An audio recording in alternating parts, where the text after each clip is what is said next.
আসসালামু আলাইকুম, সবাই কেমন আছেন? আলহামদুলিল্লাহ আমি ভালো আছি। স্বর্ণাজ কুকিং থেকে আজকে দেখাবো কিভাবে সহজ উপায়ে মুরগি রান্না করা যায়। মুরগি অনেকভাবে রান্না করা যায়, এর মধ্যে খুব সহজে যেটা ঝটপট করে রান্না করা যায় সেটি আজকে দেখাবো। এর জন্য এখানে আমি 1 কেজি 200 গ্রামের একটি মুরগি নিয়েছি।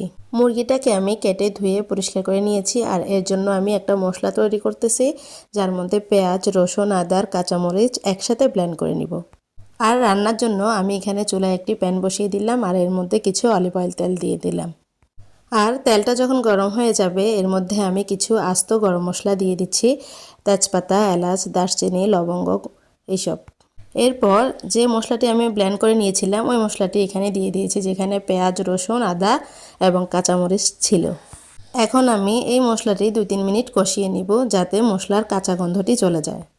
এরপর মশলাটি কষানো হয়ে গেলে এর মধ্যে আমি এক এক করে অন্যান্য মশলাগুলো দিয়ে দিব। 2 চামচ লবণ দিয়েছি, আর 2 চামচ হলুদ পাউডার, তারপর 1 থেকে 1.5 চামচ গুঁড়ামরিচ। এটা যার যার ঝাল পছন্দ যেমন তেমনই দিবেন। যারা খুব বেশি ঝাল পছন্দ করেন তারা বেশি করে দিবেন। আমি এখানে যেহেতু কাঁচামরিচ ব্লেন্ড করে দিয়েছি তাই আমি গুঁড়ামরিচ কম দিয়েছি। এরপর আমি এখানে দিয়ে দিয়েছি 1.5 চামচ জিরা ধনিয়া আর অল্প পরিমাণ গরম মশলার পাউডার। এরপর গুঁড়া মশলাটি যাতে পুড়ে না যায় এর জন্য আমি একটু পানি দিয়ে মশলাটিকে 5-6 মিনিট কষিয়ে নিব ভালো করে।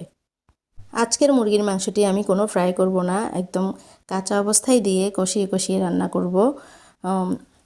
বিশেষ করে আমাদের দেশে বা বিদেশে অনেক ব্যাচেলার ভাইয়েরা আছে, বা বিদেশে অনেক কর্মজীবী মানুষ আছে, ফ্যামিলি থাকে যারা অনেকে 2 বেলা কাজ করে, রান্নার সময় পায় না। তাদের জন্য আজকের এই রান্নাটা, বিশেষ করে যারা খুব সহজে অল্প সময়ের ভিতরে রান্না করতে পারবেন। আসলে রান্না তো সবাই করতে পারে। অনেক সময় দেখা যায় অনেক নতুন রাঁধুনি থাকে যারা রান্না একদম পারে না, তাদের উপকারে আসবে, অথবা যারা ব্যাচেলার ভাইয়ারা আছে আমার দেশে বিদেশে তাদের কাজে আসবে। যাই হোক, আমার মশলাটি যখন কষানো হয়ে গেছে আমি এর মধ্যে কিছু টমেটো কুচি দিয়ে দিয়েছি। আপনারা চাইলে কিন্তু টমেটোটা ওই যে মশলা ব্লেন্ডের মধ্যেও দিয়ে দিতে পারতেন, পেঁয়াজ, রসুন, আদার সাথেও দিয়ে দেওয়া যাইতো। আমি দিইনি, আমি পরে দিয়েছি। এরপর মশলাটি যখন ভালো করে কষানো হয়ে গেছে, তেলটা উপরে উঠে আসছে, তখন আমি মুরগির মাংসটা দিয়ে দিয়েছি এর মধ্যে।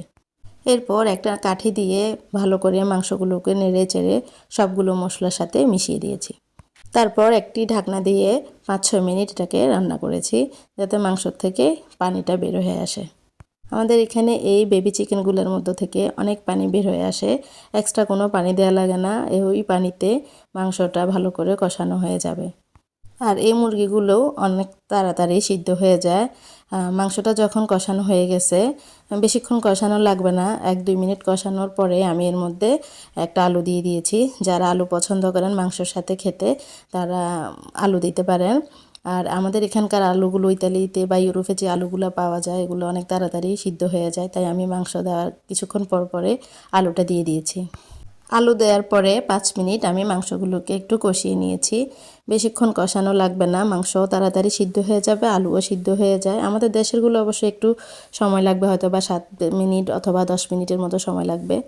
এরপর আমি এখানে একটু গরম পানি দিয়ে ঝোল দিয়ে দিয়েছি, যেহেতু আমি একটু ঝোল ঝোল করে রাখবো, সবাই ঝোল পছন্দ করে এই জন্যে।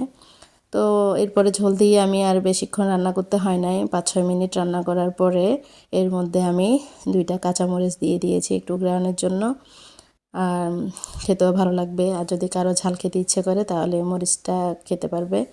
তো এইভাবে আমার মুরগি রান্না হয়ে গেছে। তো কেমন হলো আমার মুরগি রান্না?